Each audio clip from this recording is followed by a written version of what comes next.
That fatal overdose has brought some attention to prescription drug abuse in our community. It turns out the problem is on the rise in La Crosse. News 8's Jenna Traum joins us live in her studio to tell us how abusers get those drugs and how you can keep your medications out of their hands. Mike and Lisa, over the past 2 years, the La Crosse Police Department has seen an increase in people illegally using and selling prescription narcotics.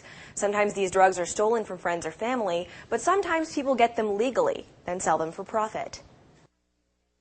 Prescription drug abuse is a tricky crime to catch. Unlike drugs such as heroin or cocaine, which are illegal from the start, getting prescription drugs usually starts out totally legal. It makes it a little more challenging because typically these drugs are being prescribed for legitimate purposes.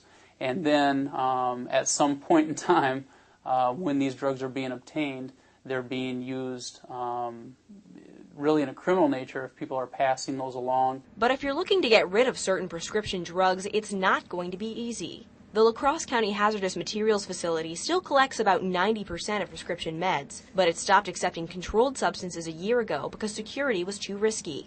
Now they only take medications like Vicodin, Ritalin, Valium, or even cough syrup with codeine 4 times a year during special drop-off days. Fentanyl is also on that list of restricted medications. It's a painkiller that's 100 times more potent than morphine and may have led to Anthony DuCharme's fatal overdose this month. Unfortunately, there's not a lot of good ways of disposal.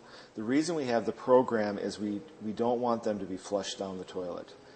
Unfortunately, medications that go down the toilet get directly into the river, and they do cause problems with many of the fish species and other animal life species in the river. If you want to dispose of your own prescription medication, here's how the La Crosse Prevention Network says you should do it. First thing you want to do is break up the pill.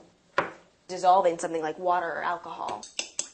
Mix it up with something like coffee grounds or cat litter, something that's going to make it really hard to identify. Put the mixture in a plastic bag and toss it in the trash. People think that prescription medication, it was prescribed so it should be safe, and it's not. It's not. If it was not prescribed to you, it's not safe. If you're still holding on to some old prescription medications, you can bring them to a community medication drop-off this weekend, where they'll be accepting all medications, including controlled substances. It's going to be this Saturday at the La Crosse Hazardous Materials Facility from 9 a.m. to noon. All right, thank you, Jenna.